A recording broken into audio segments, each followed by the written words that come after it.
But also if I do that, that helps get it centered to start with. The closer it is to center when I begin, the easier it is. And there's so I'm gonna get the wheel speed going. You don't need it too fast. And I'm cupping my right hand so that the shape of my right hand, there's the contact of the clay on my right hand. And my hand is contacting the clay from the center down as far as it'll go. Some of you may find it easier to have your thumb on top, so your thumb's going to be in the center, especially if you're doing a larger piece of clay. But for the smaller piece, I use the palm of my hand. And then this hand is getting the part at the bottom that this hand isn't contacting. And it's very important to really brace yourself on your elbows against your legs for support. If you're like this, it's harder. And when you take your hands off, so applying pressure to the clay, and I'm trying to make the contact on the clay and not on the bat. So if you're getting sore here or getting sore here, that means you're pushing on the wheel head too hard. The contact should be against the clay. I've started off here with a pound, which is mug size, but is also good size for beginning. And I would suggest if you haven't been on the wheel for a while that you start with that today so that it's easier to center and do everything with. And when you release your hands, it's really important to release your hands gently, because if I come off too quickly, I'm centered there now, but if I come off too quickly, then it knocks it out of center. So it's very important to make sure that you release gently, and don't be afraid to use the water so it doesn't stick to your hands. So I'm centered there now. So now I'm going to put my left hand on the way I had my right hand, so I'm covering from the middle, and I'm going to use my middle finger, and I'm just going to go down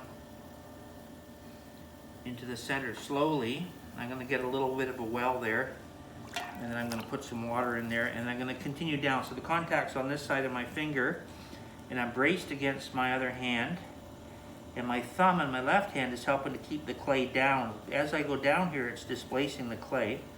So if I don't keep that under control, then it becomes uneven on top. So I'm just going to release gently.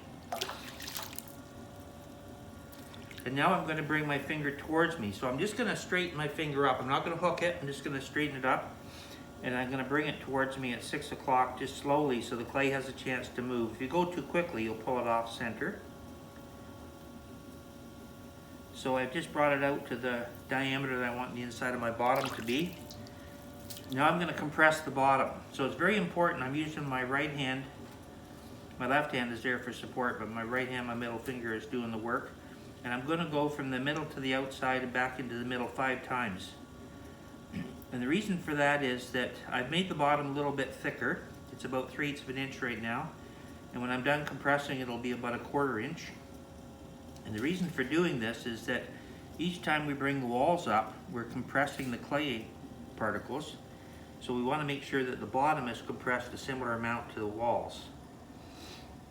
If you don't do this properly, sometimes we'll end up with a crack in the shape of an S in the bottom there. So it's important to make sure you compress it. And then your bottom should be nice and smooth and flat, because once we start to pull the walls up, we don't have a chance to get back in to the bottom.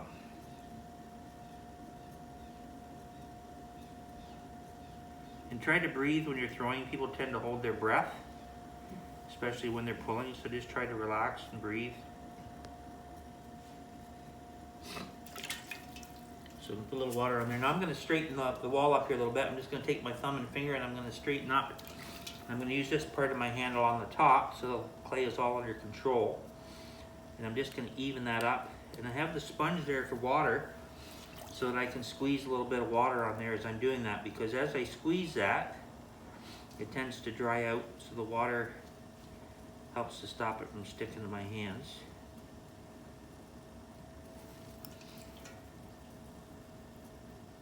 So now I'm ready to bring my walls up.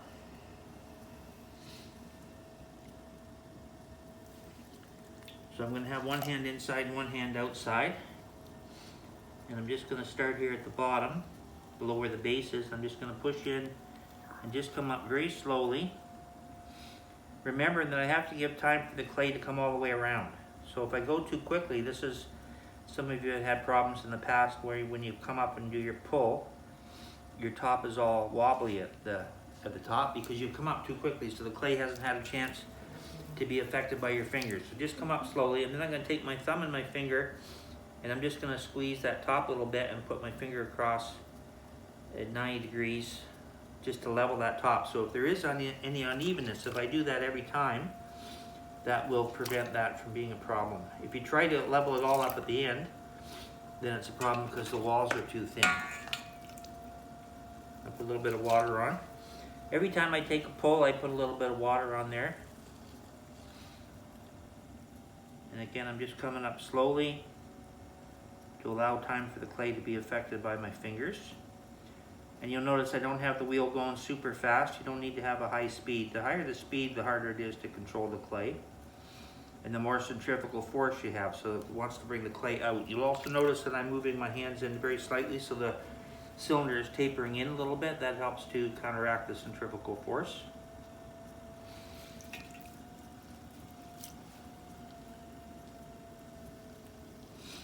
So when you become proficient, it'll take about 5 pulls to bring the clay up. But in the beginning, it's better if it takes 25 pulls. That's fine. The thing is, you want to just take your time and allow the clay to come up and allow yourself to develop some control over the clay.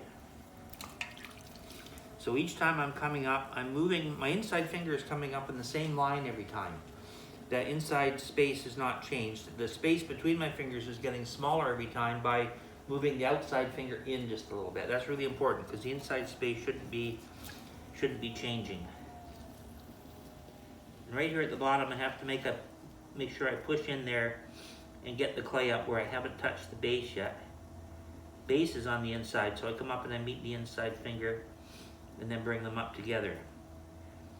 A lot of people leave a big skirt of clay down here because you're not pushing hard enough to make sure the clay moves in.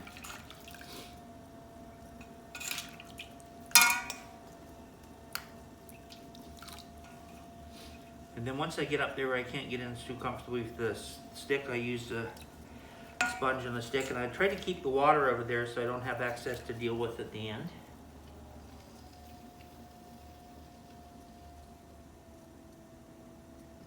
So now I'm going to start to shape a little bit, so I'm just going to move my fingers in as I come up. I'm not pushing with one or the other.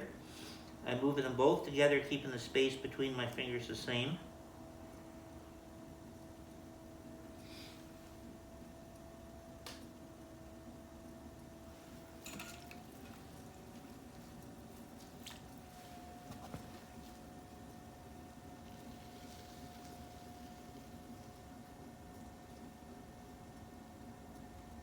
And then I'm going to move in a little more this time. We just shape gradually.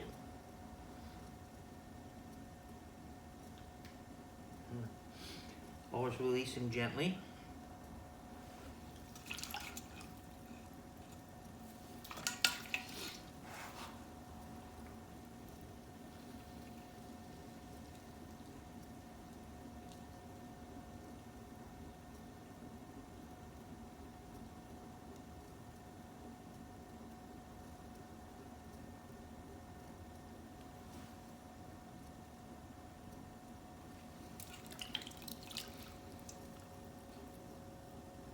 Important to make sure that when you're done, you've got all the water out of the inside. If you leave extra water down there, that can lead to cracking.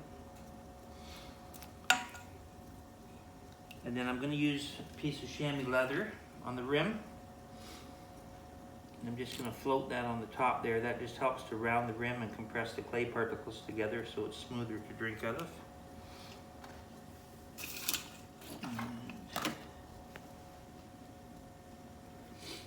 Then at the bottom here, now I need to be able to see. At the bottom, I'm just going to trim this little extra flange away here. So I'm just going to go down with the stick. The first motion is just going down slowly to cut that little excess away. And now I'm going to go in on a 45, but a 1/4 inch up off the base until I hit the wheel head, and I'm going to turn it down slowly, turn that gap down towards 2 o'clock. And that just gives me a little undercut there so I don't have to trim this. I have a line to wax to on the bottom.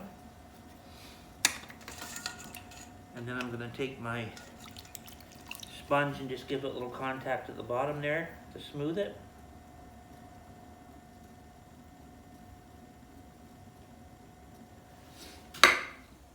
And I'm just going to stop the wheel and have a look at the piece to make sure that I'm happy.